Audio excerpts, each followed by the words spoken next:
Boa noite. Para quem trabalha num necrotério, o pavor não vem do que está morto. A verdadeira angústia nasce daquilo que não se comporta como um cadáver deveria.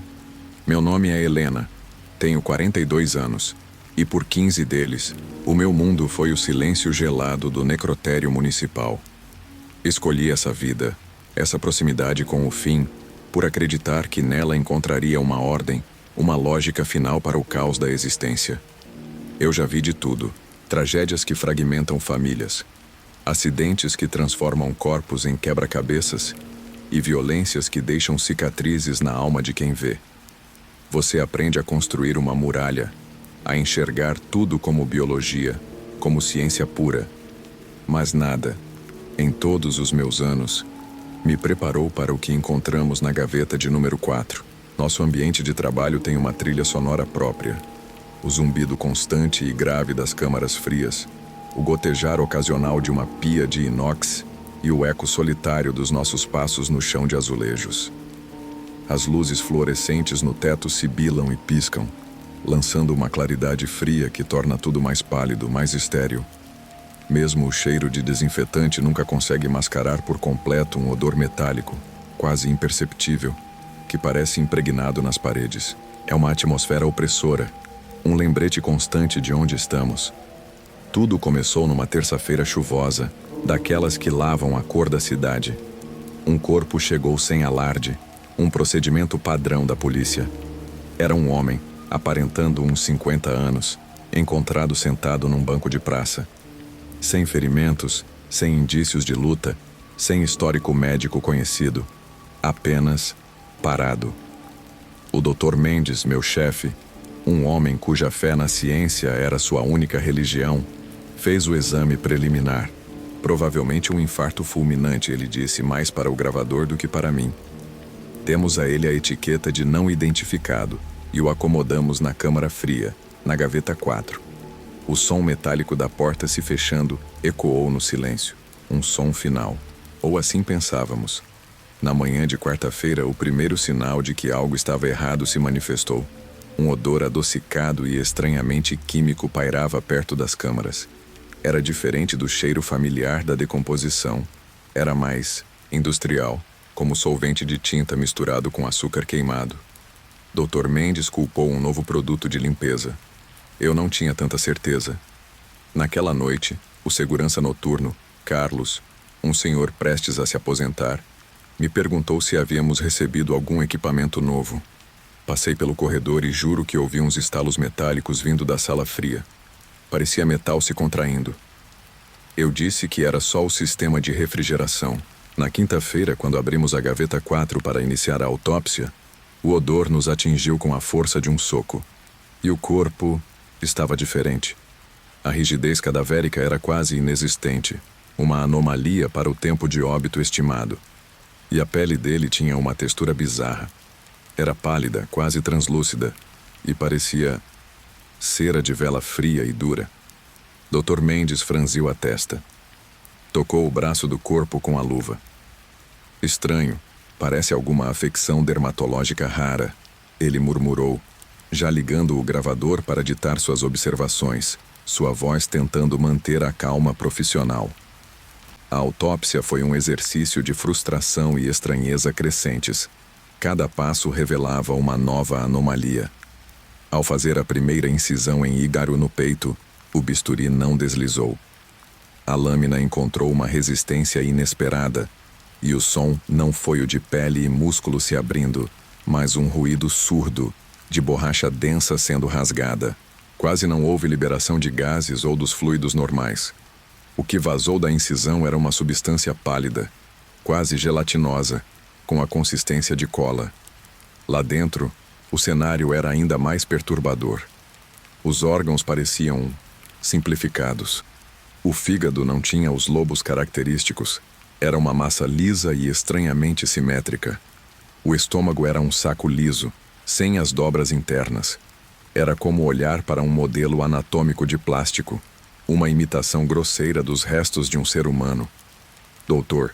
Mendes, sempre tão controlado, estava visivelmente perturbado. Helena, isso não é fisiológico. Ele sussurrou, desligando o gravador. Ele procurou por horas por uma causa da morte. Coletou amostras de todos os tecidos, enviou um painel toxicológico completo. No final não havia nada. Nenhuma causa. Nenhum porquê. Vamos esperar os exames, ele disse, tirando as luvas com uma força desnecessária. Coloque-o de volta. Nos dias que se seguiram, minha rotina de checar as etiquetas nas gavetas se tornou um ritual de pavor.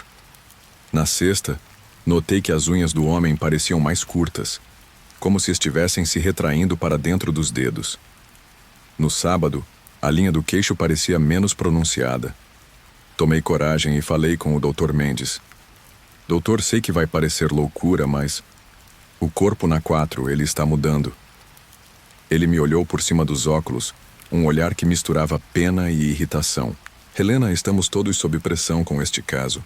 Você está cansada, vá tomar um café. Corpos se incham, desidratam, mudam. É normal. Mas eu vi em seus olhos a semente da dúvida. Ele também sentia que havia algo terrivelmente errado. A ciência dele apenas não o permitia admitir. O clímax veio na noite de sábado. Os resultados do laboratório chegaram por e-mail. Negativo. Para tudo. Sem drogas, sem venenos conhecidos, sem infecções. O relatório de histologia era ainda mais bizarro. O técnico do laboratório ligou para o Dr. Mendes e eu ouvi sua voz esganiçada da minha mesa. Doutor, não sei o que dizer. As células não têm uma estrutura reconhecível.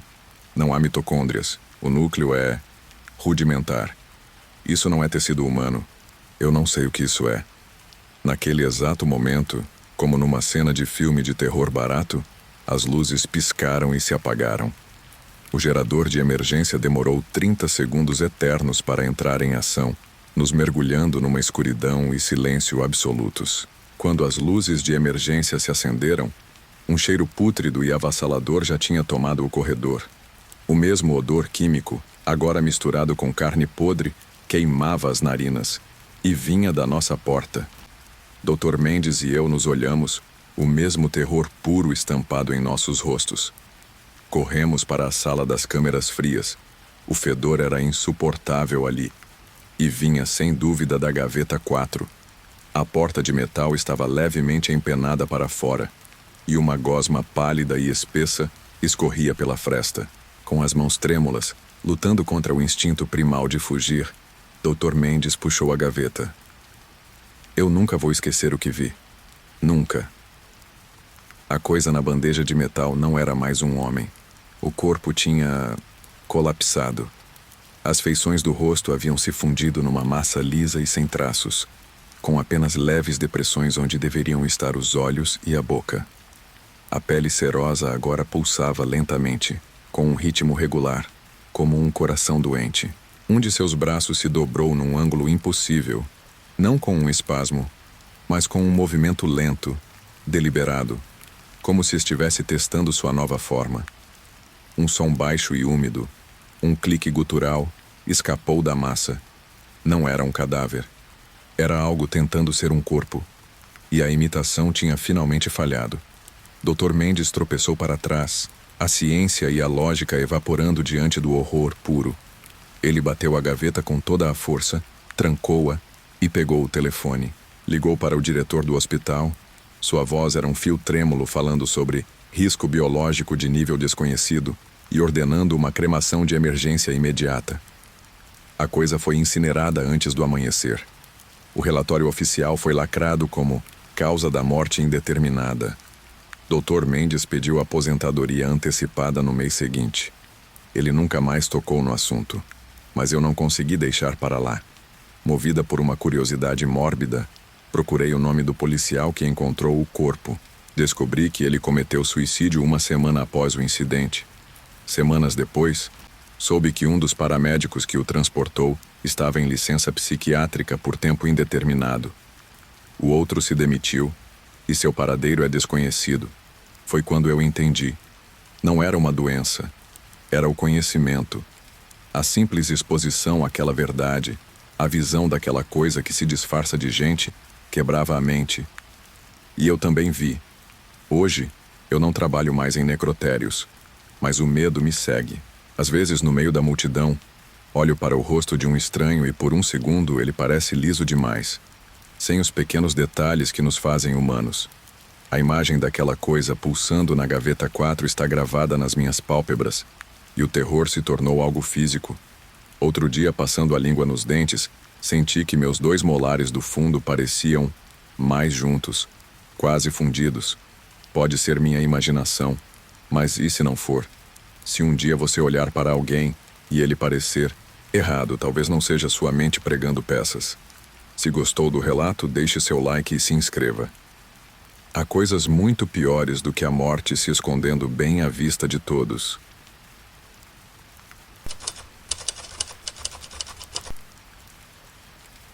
Meu nome é Arthur.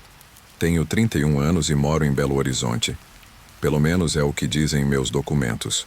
Na prática, sinto que uma parte de mim nunca saiu daquele corredor gelado no subsolo de um grande hospital público da cidade. É lá que eu conheci um tipo de silêncio que a maioria das pessoas, por sorte, nunca vai experimentar. Não é o silêncio da paz.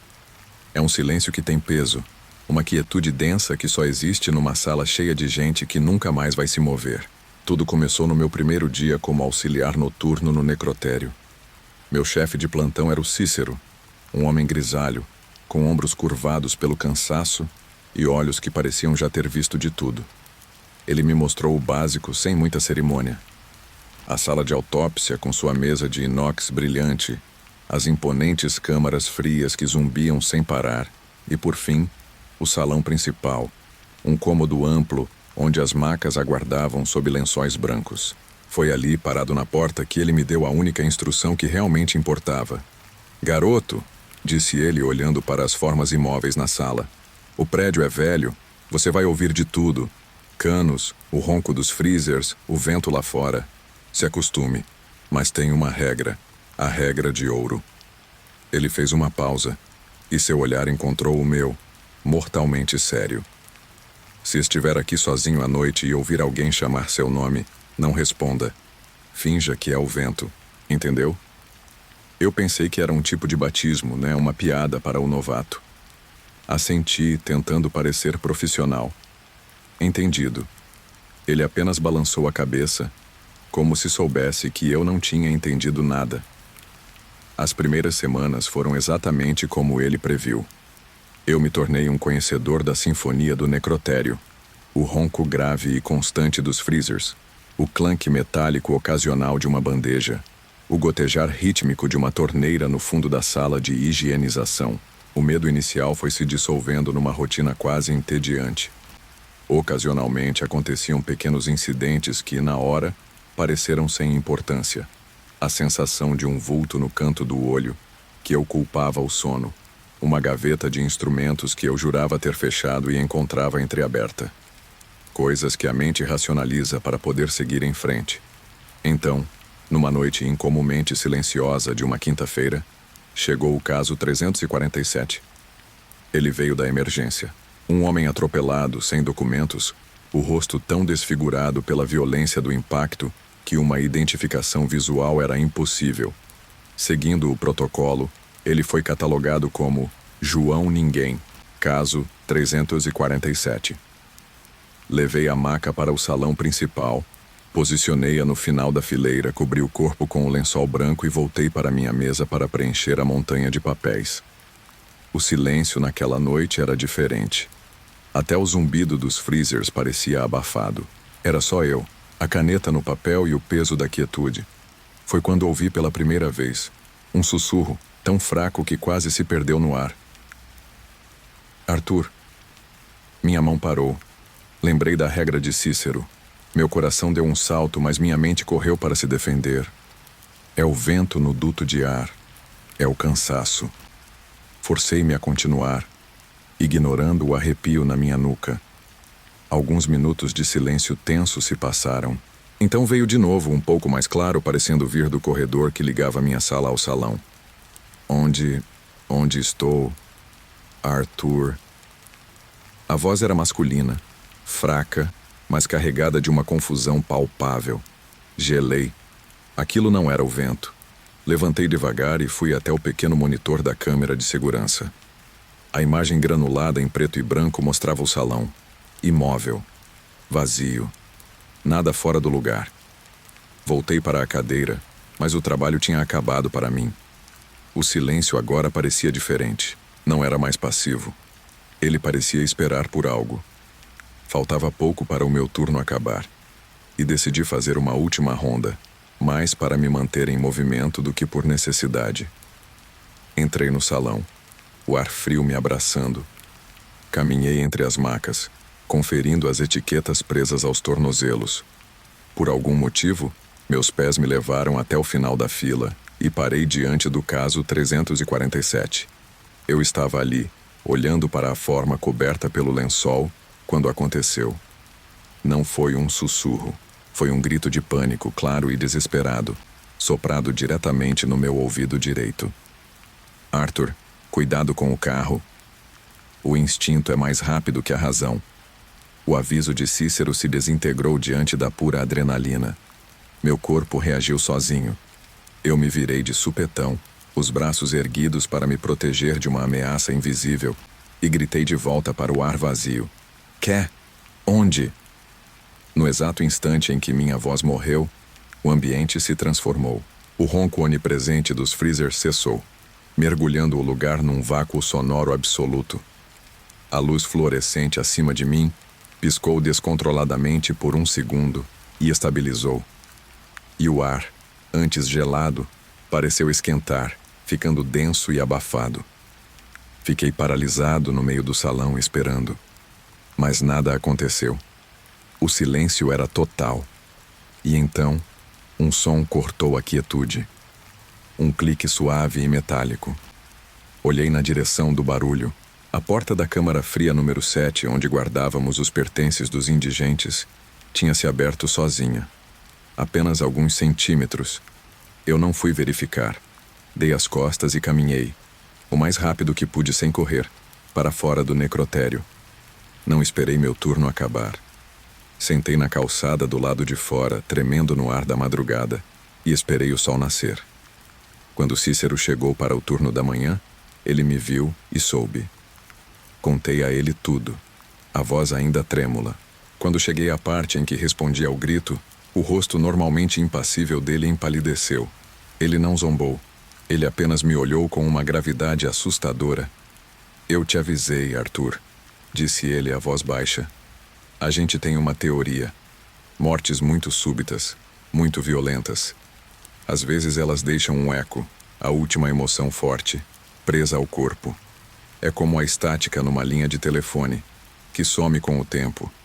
Mas quando você responde, você atende a ligação. Você dá uma âncora para o eco. Ele não está mais preso lá. 2 anos se passaram. Hoje eu trabalho num escritório barulhento no centro de Belo Horizonte, um lugar cheio de vida. Mas o eco que eu ancorei naquela noite ainda me acompanha, em momentos de silêncio quando todos já foram embora. Às vezes eu ainda ouço um sussurro fraco, quase imperceptível, com uma única palavra. Carro. E quando estou dirigindo à noite, se vejo um par de faróis se aproximando rápido demais no retrovisor, meu sangue gela, e eu ouço aquele grito de pânico no meu ouvido, tão claro como naquela noite. O eco não queria me machucar. Ele estava preso no seu último segundo de terror, tentando avisar a única pessoa que podia ouvi-lo. E eu tenho um medo profundo de que, um dia, eu finalmente entenda o aviso dele. Um segundo tarde demais. Se você ouviu essa história até o fim, talvez seja uma boa ideia manter a luz acesa esta noite.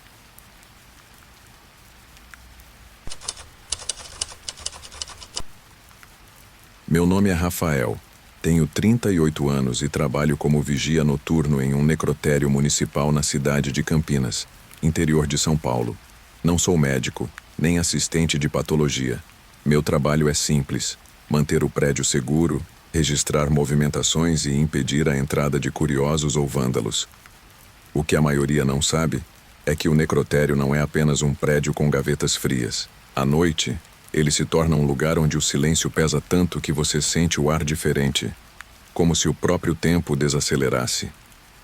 Na época dos acontecimentos, Eu estava no turno das 23 às 7 da manhã.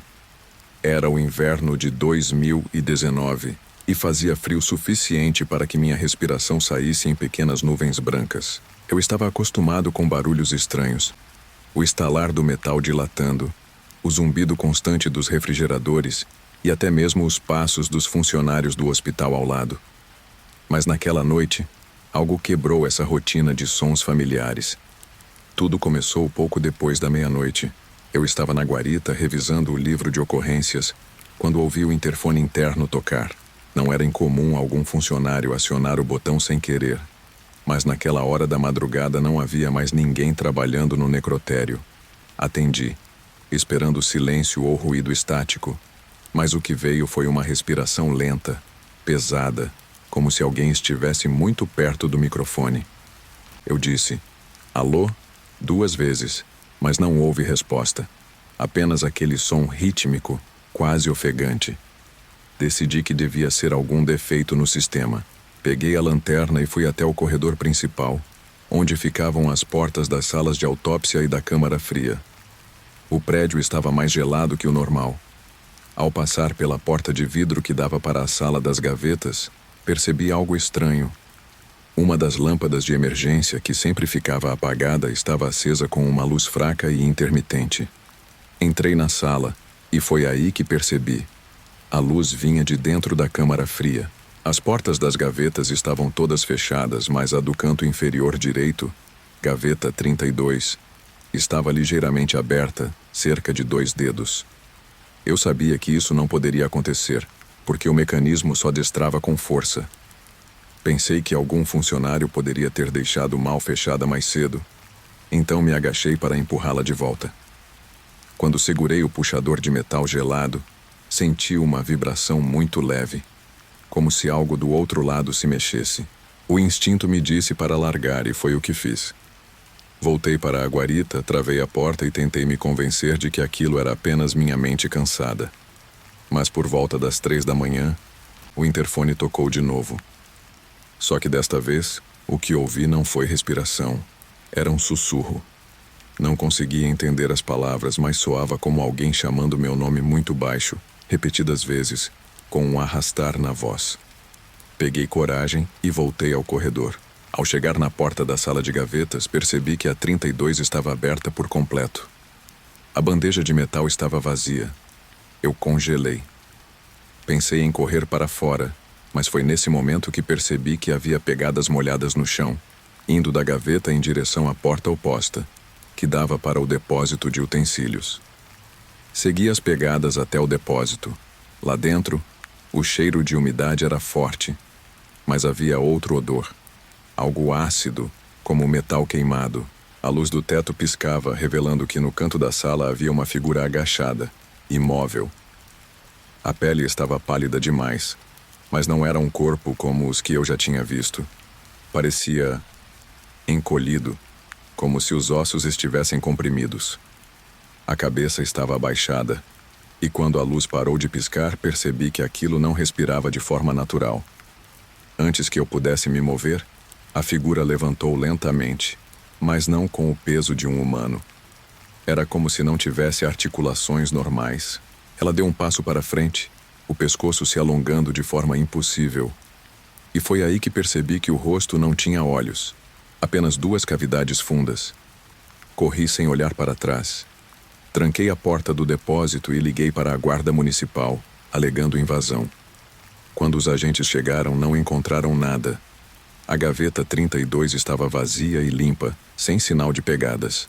No entanto, o sistema de câmeras internas mostrou algo perturbador.